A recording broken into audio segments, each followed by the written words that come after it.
afternoon na pala. It's already 12 o'clock, no? Hello there, our dear viewers, and welcome to KP Television. Ito po yung channel that provides meaningful, useful, and life-changing tools and insights. It's very sad to note po that this is already our second year of the COVID-19 pandemic. However, no, this pandemic will not stop us. Tuloy-tuloy pa rin ang buhay. Life should go on. So, we should always persist. And hopefully, this episode will be able to help us address some of those problems. And this is Mr. Albert M. Rosarda, aka Sir Adrasor, keeping you company every Friday from 12 to 12:30 in the afternoon here at the show that listen and value your views for wider and deeper understanding. And this is our perspective.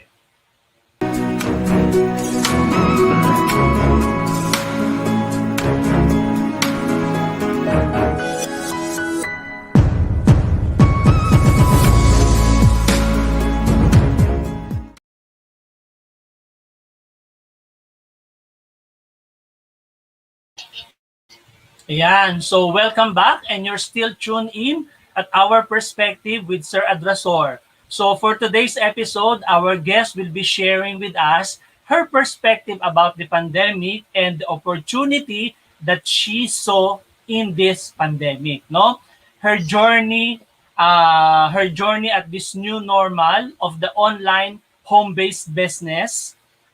For sure, this will be another 30 minutes of interesting insights with the situation that we are in right now. Our guest will be joining us later when we return.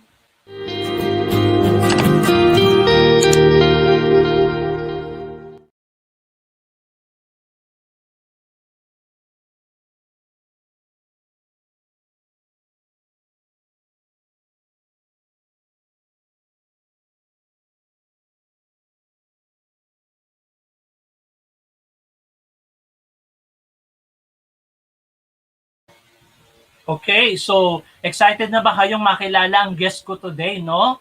My guest for today is of course a full-time iFern nerd worker, no? So she is also the part of nagpa-part-time din po siya as culinary instructor at the Tagoloan Community College and at the Lourdes College at Cagayan de Oro.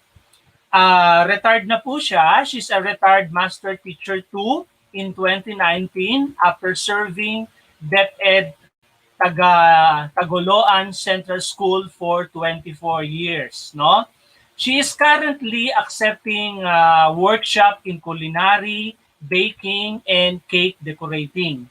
She had her apprenticeship in culinary and baking at Astoria Plaza in Pasig City, graduated in professional cookery at Monster Chicken Batch 2 as Gold awardee in 2014.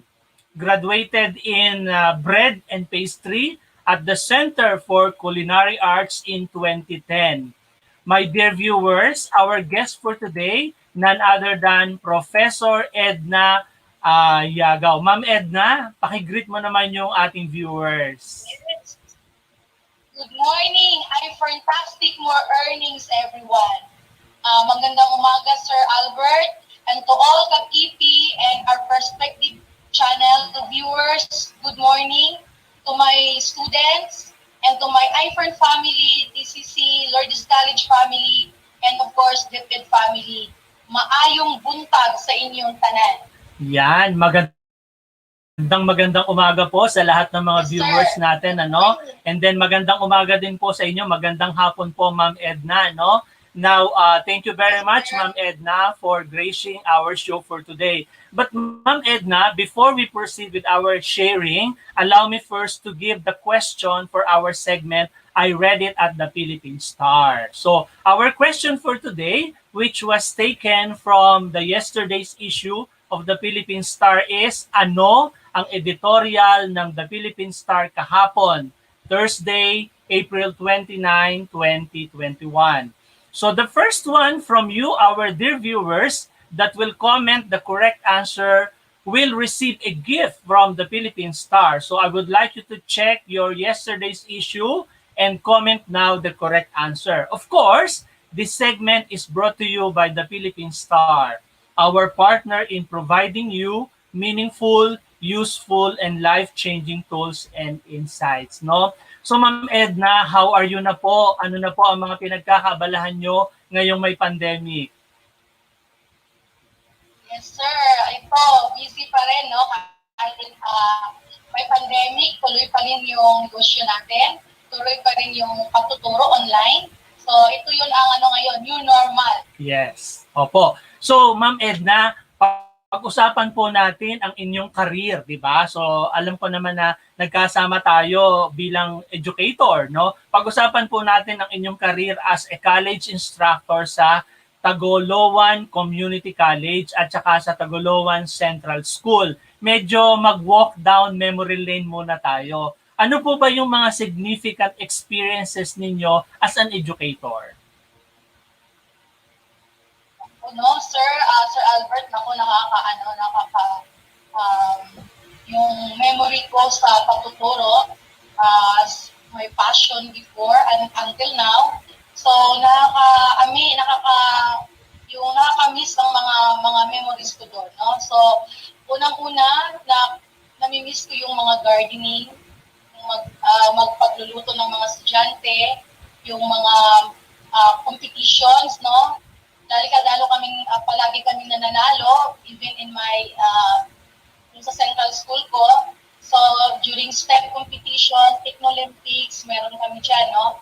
So, talagang sa DepEd ko, service ko sa DepEd, it's really fulfilling. And I could say, may achievement talaga akong ginagawa doon. So in my 24 years, talagang fulfilled na ako doon. So as college instructor, I'm still teaching right now as a part-time and only once a week class, no? I am sharing culinary and baking and also cake decorating to my students. So, hindi ko makalimutan yung Kumbira days namin. TCC, we started TCC with only 128 students and now 5,000 na. So, and isa dyan ang nagpasikat ng TCC ay kami yung nagsimula sa HRM department dahil palagi kami nananalo sa mga competition, mga culinary competition. Yan. So, nakakamiss talaga yun, Sir Albert. Oo. No? Yan. So, Ma'am, nabanggit mo po yung yung kumbira, no? Nabanggit mo yung kumbira. At saka gusto ko din tanongin, ano po ba yung kohara, yung COHARA, kohara, at saka ano ba yung kumbira na yan? Yes, sir. Yung kohara, ito yung regional organization and profit organization. So regional siya dahil may national association, kagaya ng Association for Hotel and Restaurant. So itong kohara is Cagayan de Oro Hotel and Restaurant Association. So kasali na dito yung mga schools and also DepEd are also joining some competitions in Kumbira. Well, Kumbira, it is a culinary festival that's a 3-day affair, no, in our province, but participated by national level. Ang bongga ng competition na ito. So we won 7 times as overall champion ang Tagoloan Community College. So, yun ang maganda dito sa pagiging isang guro, pagiging isang educator. Opo. Marami kang maambag na mga skills. Ayan. Siyempre, 'di ba, talagang very proud tayo kapag nananalo yung mga estudyante natin kasi talaga namang pinagbuhusan natin yung mga trainings nila, ma'am, no? So, yung pala yung kohara, no? That is the Cagayan de Oro Hotel and Restaurant Association. At alam ko, ma'am, naging ka dyan, di ba? Naging isa ka sa mga parang OIC officer ninyo dyan sa kohara na yan. And then yun nga, nabanggit mo nga yung kumbira na nung nag-join kayo dyan sa kumbira na yan, talagang nanalo kayo with most of the Pero aside dyan sa kohara, ma'am, no? Ito'y regional association. Pero meron po tayong national association which is known at the PATHESCO. Ano naman po, ma'am, itong PATHESCO na ito? Itong PATHESCO, HESCO is isang association din ng mga home economists. No? Before it is PAHESCO, and I was a two-time board of directors. Kaya doon tayo nagkakilala, Sir Albert, mo sa arahin natin.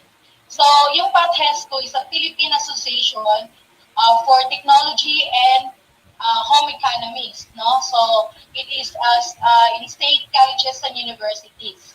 So again, it is Philippine Association for Technology in Home Economics in state colleges and universities. Participated, most of the members here are from state colleges and universities and also deep ed teachers teaching home economics. Oo, talagang, ma'am, pagka nandyan tayo sa education sector, ang dami nating mga associations na pwede nating salihan, no? Yes. Kagaya nga nitong Kuhara na to, plus itong PAHESCO, wherein pag nag-member tayo ng PAHESCO, we can already go to different places, no? Kagaya tayo, we were given the opportunity to go to other place, no? Pero talagang napakasarap i-recall, Ma'am Edna, yung mga memories natin when we were still as an educator, no? Pero Ma'am Edna and my dear viewers, no, medyo mag-pause po muna tayo for a while for some reminders from our channel, the KP Television, the channel that provides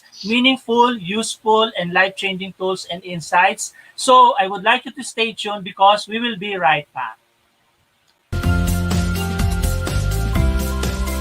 Kuya Pro!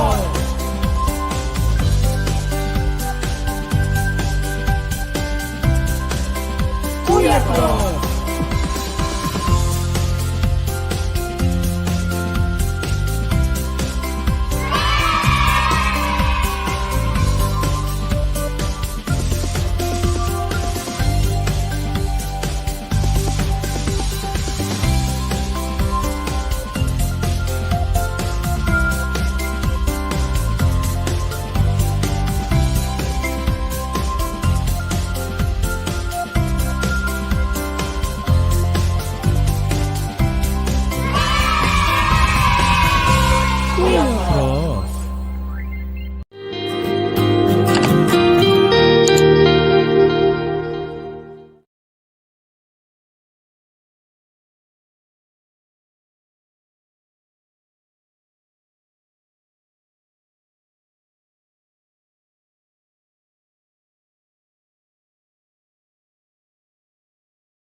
Okay, so what you have just seen are the various programs that the KP Television, the channel that provides meaningful and useful and life-changing tools and insights, has prepared for all of you, our dear viewers. So don't forget to please like, share, and subscribe. And pakihit na rin po ninyo yung bell button so that you will be reminded of what we have, kung ano yung latest namin dito sa KP Television.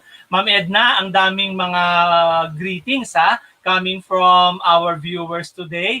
Nakita ko si Ma'am Shoni. Hello Dr. Shoni Umabe, no? Hello to you. Yan. Hello po to Ren C. Lopez. Ang sabi niya, hi upline Edna. Ayan, our iFern online by Mr. Legendary. Yan. Wow, congratulations, Ma'am Edna. Ito yung big boss ninyo sa iFern, ano? And then, pakibasa naman, Ma'am Edna, yung message ni Vincent.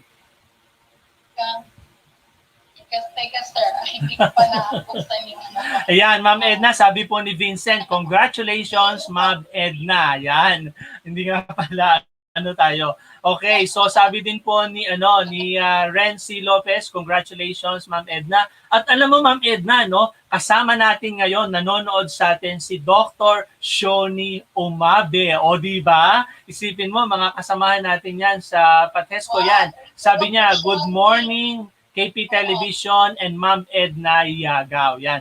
So, thank you very much sa mga viewers natin. Ayan, si Queen Ara. Congrats, Ma'am Edna, sabi ni Queen Ara. Ma'am Edna, alam mo talaga, napansin ko na very passionate ka talaga pagdating dyan sa baking and cake decorating na yan. To the point na talagang kumuha ka pa ng course dyan sa Center for Culinary Arts, and you also had an apprenticeship diyan sa Astoria Plaza, no? Astoria Plaza Hotel. Kwentuhan mo naman kami about diyan sa ano mo na yan, sa Culinary Center for Culinary Arts at saka yung apprenticeship mo sa Astoria Plaza Hotel. Ma'am Edna, please. Okay, sir. Ito yung magandang opportunity na binigay ng the late Mayor Oloy Imano sa Taguluan na binigay sa akin. Dahil ang sipag ko daw. Okay. Palagi kami nananalo sa mga competition. So binigyan niya ako ng isang scholarship noon na mag-aral sa Center for Culinary Arts into yung bread and pastry. Oo. Ang maganda doon, nag-apprentice pa ako doon sa Astoria Plaza. Ang ganda ng experience ko, parang immersion din siya sa Astoria Plaza dahil yung bakery talaga ng Astoria, yung pastry department nila, talagang for about a month ako doon. Tapos sa culinary pa, lahat ng department doon, the hot kitchen, butchery, cold kitchen, napasukan ko yun lahat. So, magandang immersion yun, dahil para naman sa mga estudyante ko, not only for myself, but for the students. Yun talaga palagi ang iniisip ko sa Albert, yung makapag-ambag ako sa mga estudyante ko. Oo. Yun ang ano ko doon. Yan, totoo yun, Ma'am Edna. Kasi may kasabihan nga tayo na we cannot give what we do not have, no? At very thankful tayo kasi nakakuha ka ng scholarship, nabinigyan ka ng scholarship ng school mo, no? And then talaga naman na hindi basta-basta yung eskwelahan na pinasokan mo, di ba? Kasi alam naman natin na napakamahal ng tuition fee sa CCA, di ba? Sa Center for Culinary Arts. Ako, hindi ako nag-aral sa CCA kasi napakamahal ng pag-aaral sa CCA. Pero nagkaroon ako ng opportunity na mag-aral naman sa Asian Baking Institute. Yan, sa ABI. Yung ABI ay sa ano naman yan? Ang kanilang, nung nag-aral ako dyan sa ABI, nasa sa Philippine Women's University, yung Asian Baking Institute, no? Pero alam nyo talaga, very lucky tayo kasi bilang isang teacher, continuous yung ating pag-aaral at kaya naman tayo nag-aaral para din meron tayong maiambag doon sa mga estudyante natin, Pero Ma'am Edna and then dear viewers, no, bago tayo pumunta talaga doon sa mga kwentuhan pa natin, batiin muna natin yung mga April birthday celebrators. Yan. Kasi isa yun sa importante na occasion sa buhay.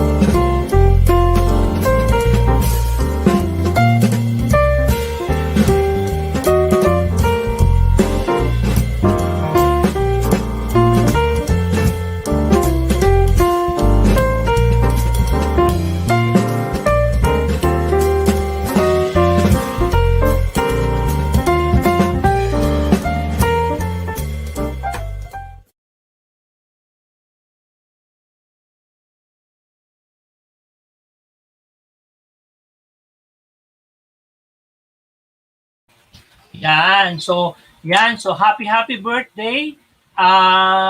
Yung magbe-birthday po ngayon, gusto kong batiin si Ma'am Emma Arrogancia.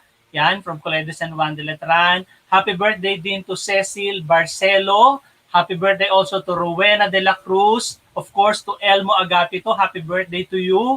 To Mika Sobretado. Happy birthday. And then also to Jim Paulo Castro. And also to John Cosare. At saka gusto ko din pong batiin si Reverend Father Napoleon Encarnacion OP. Congratulations po, Father Nap. And God bless po sa kanyang solemn investiture today. Yan, kaninang umaga po, meron pong mass sa Colegio San Juan de Letran sa Calamba. Siya po ang 10th Rector and President of Colegio San Juan de Letran, Calamba. Congratulations po again, Father Nap, no? Sabi mo nga kanina sa speech mo, ikaw ay late bloomer. So, God bless po sa pag-supervise mo sa Colegio San Juan de Letran, Calamba. And of course, Ma'am Edna, belated happy birthday to you last April 2nd. Yan. Ma'am Edna, meron ka bang babatiin ng happy birthday or meron ka bang pasasalamatan? Oh, marami, no? Yes, yung mga birthday celebrators for the month of April, katulad ko, no, my birthday is in April, that was in April 2. Then I also have my, yung sa TCC, si Miss MJ, si Miss Rizal Balbiran, Miss Steph Saavedra, and then, of course, Ma'am Cherry Limbaco, RSDS, is also an April celebrator. So happy birthday to all of us. Yan, happy birthday po. Belated man o Karen and advance. Ay, ano na pala ngayon? Today is already April 30. So, isang araw na lang and then tapos na yung month of April, no?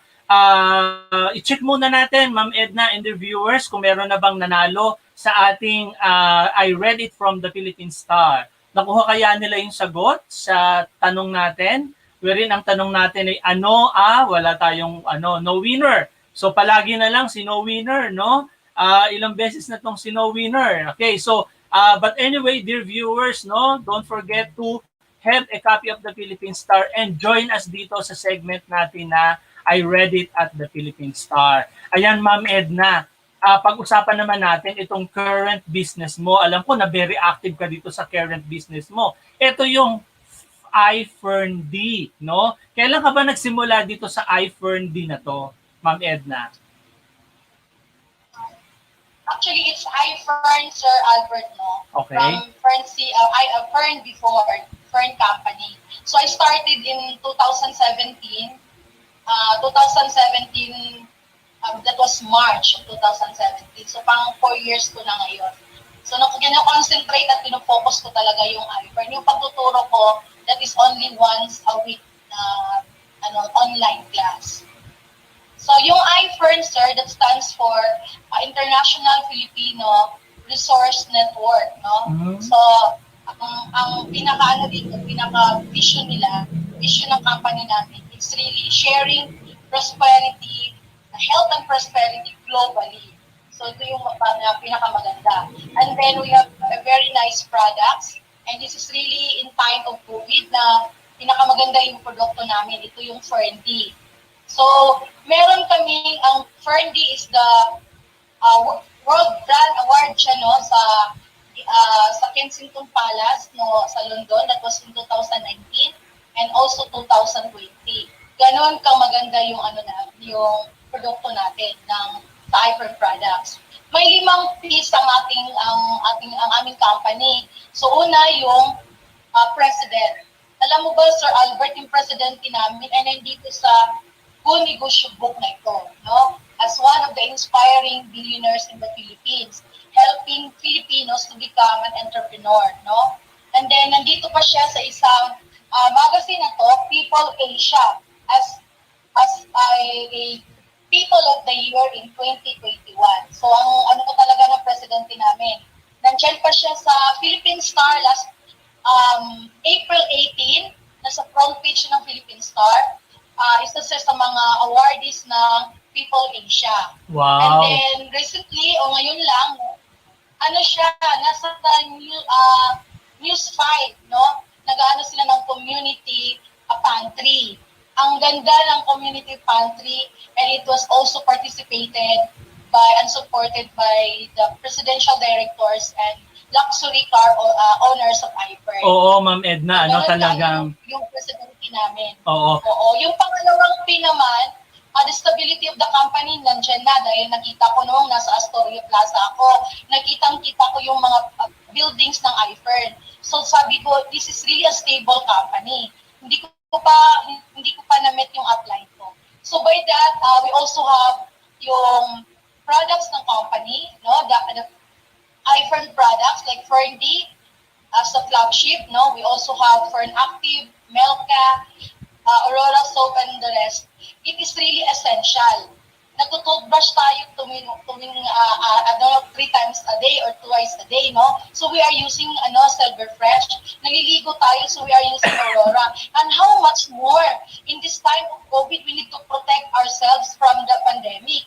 So we have to take vitamins and minerals, which are all found our products of iFern. And all our products are all natural, and it is from DSM Switzerland and Glenveagh USA. So pag masabi mo iFern, talagang maganda yung produkto. And aside from that, yung products natin ay affordable. No, 380 lang pag member ka na sa iFern. 60 soft gels na yon. While pag hindi ka member, that's only 580. So very affordable talaga. And next to P natin, yung pang-apat, is yung plan, yung marketing plan. Talagang ang ganda, no? Meron kaming mga members from other company na lumipat sa iFern, sinabi talaga napaka-grandioso ng marketing plan ng iFern. And the last one, we are still in positioning stage pa. Dahil yung penetration ng iFern is konti pa lang, nagsisimula pa lang kami. So yun ang maihandog ko sa mga tao na kilalanin si iFern, at we have to take the vitamins and minerals every day as an essential, no? So we are taking foods every day. We have to include vitamins and minerals. Kaya sa pagiging guro ko, hindi ako nalayo sa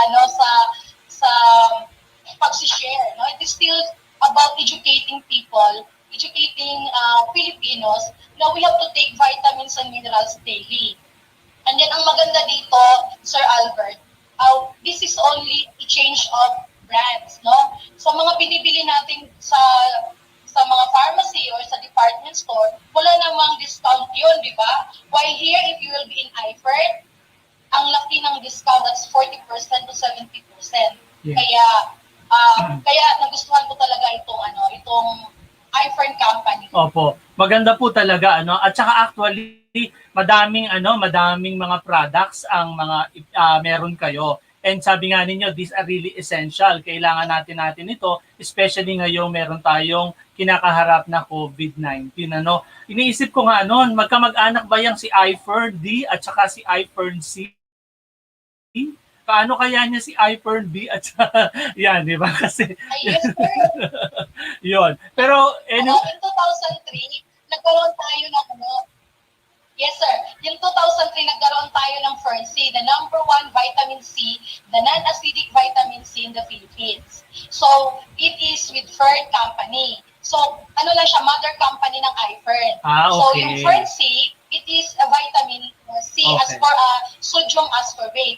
While vitamin D, nagkano lang siya sa C at saka D, no?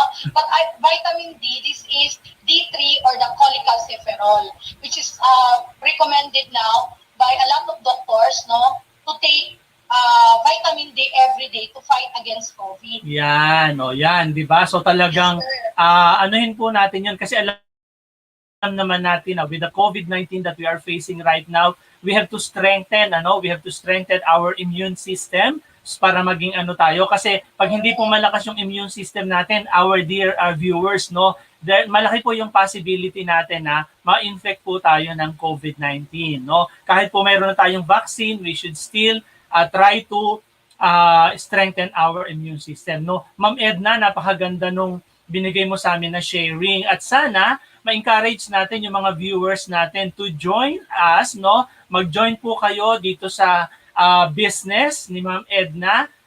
Yung mga viewers po natin, you can get in touch with Ma'am Edna. Tingnan lang po ninyo kanyang Facebook page, And then masusundan niyo po kung meron pa po kayong tanong about dito sa kanilang company. Ma'am Edna, napakabilis ng oras, Before we end our program for this afternoon, magbigay ka naman ng iyong final words sa ating mga viewers.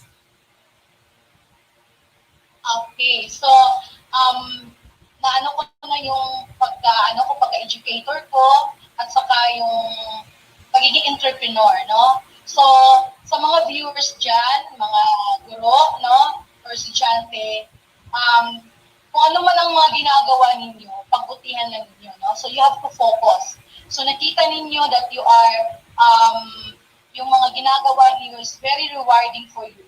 Then dahil sa akin kasi, kaya ako nag-shift dito sa iFern dahil nakikita ko yung opportunity.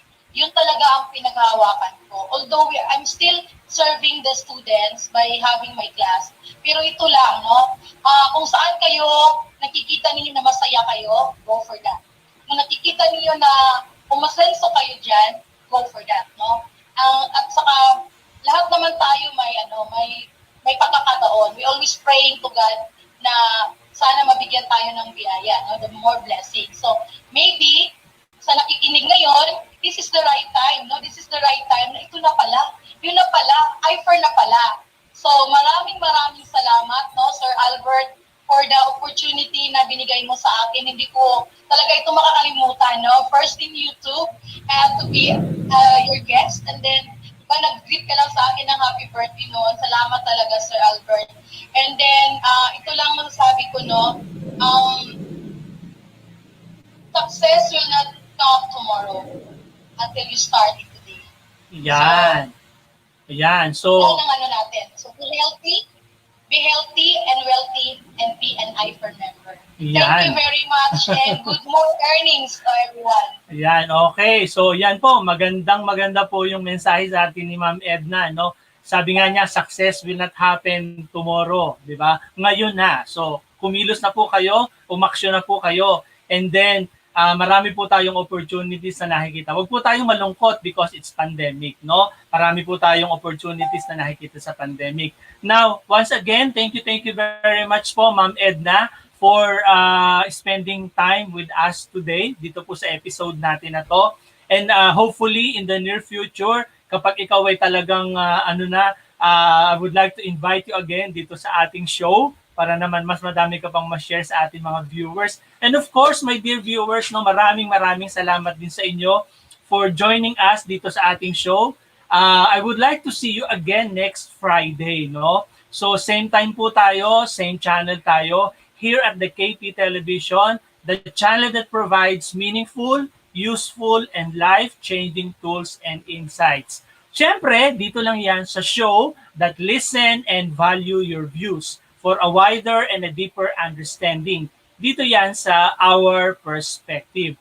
So again, this has been Mr. Albert M. Rosarda, aka Sir Adrasor. I would like you to stay safe, have a nice weekend, and God bless everyone. Kuya Prof, si Kuya Prof, si Kuya Prof, si Kuya Prof.